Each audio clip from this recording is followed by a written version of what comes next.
പ്രിയമുള്ളവരെ, ഞാൻ ഹരീഷ് ആർ നമ്പൂതിരിപ്പാട്. വിവരവും വിവരമില്ലായ്മയും ഈ കഥയാണ് ഇന്ന് നിങ്ങളോട് പറയുന്നത്. സിംഹരാജാവിൻ്റെ പ്രധാനമന്ത്രിയാണ് ശിങ്കൻ പുലി.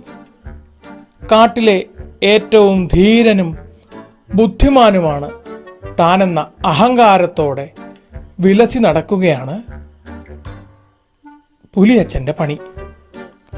ഒരു ദിവസം രാജസഭ കൂടിയപ്പോൾ ശിങ്കൻ മഹാരാജാവിനോട് ഒരു പരാതി പറഞ്ഞു. മഹാരാജൻ, കഴുതപ്പുലിക്ക് വലിയ അഹങ്കാരമാണ്. അവനെ രാജസഭയിൽ കൊണ്ടുവന്ന് ശിക്ഷിക്കണം. അവൻ ആരെയും ബഹുമാനമില്ല. എന്താണ് പ്രശ്നം? കാര്യം പറയൂ. പുല്ലിൻ്റെ നിറം നീലയാണെന്ന് പറഞ്ഞ് തർക്കിക്കുകയാണ് പണി. മഹാമന്ത്രിയാണ് നാം എന്ന ബഹുമാനം പോലുമില്ലാതെ കളിയാക്കി ചിരിക്കുന്നു. ശിക്ഷിക്കാതെ എന്തു ചെയ്യും? ഈ നിസ്സാര കാര്യത്തിനൊന്നും രാജ്യസഭയിൽ സമയം കളയാനില്ല. അല്ല മഹാരാജൻ, മഹാമന്ത്രിയായ നമുക്ക് പോലും നീതി കിട്ടിയില്ലെങ്കിൽ സാധാരണ മൃഗങ്ങളുടെ കാര്യം എന്താകും? ശരി, കഴുതപ്പുലിയെ കൊണ്ടുവരൂ.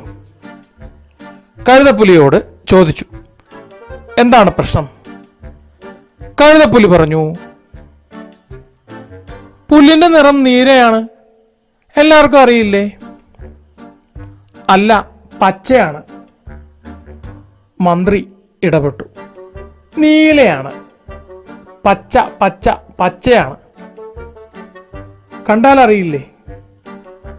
അങ്ങനെ നീല എന്നും പച്ച എന്നും പറഞ്ഞ് വലിയ ലഹളയായി. ലഹള വഴക്കായി.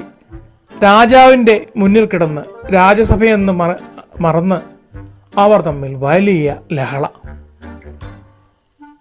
നിർത്തൂ, തർക്കം മതിയാക്കൂ. ആരെവിടെ? ഇനി മുതൽ പുലിയച്ഛൻ നമ്മുടെ മന്ത്രിയല്ല. എന്ത്? ന്യായം പറഞ്ഞ് നമ്മളെയാണോ ശിക്ഷിക്കുന്നത്?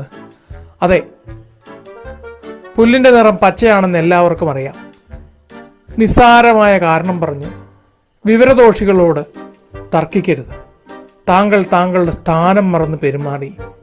അതിനാൽ മന്ത്രിസ്ഥാനത്ത് തുടരാൻ അർഹനല്ല. ഒരാഴ്ച കാട്ടിലെ ഗുഹയിൽ ഏകാന്തവാസം അനുഷ്ഠിക്കണം. അതാണ് ശിക്ഷ.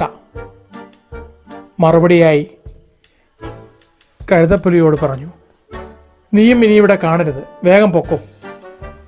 ഒരു വിട്ടുചിരിയോടെ കഴുതപ്പുലി അവിടെ നിന്ന് പോയി. അറിവുള്ളവർ വിവരദോഷികളോട് തർക്കിച്ച് സമയം കളയരുത്. ഇതാണ് ഈ കഥ നൽകുന്ന പാഠം.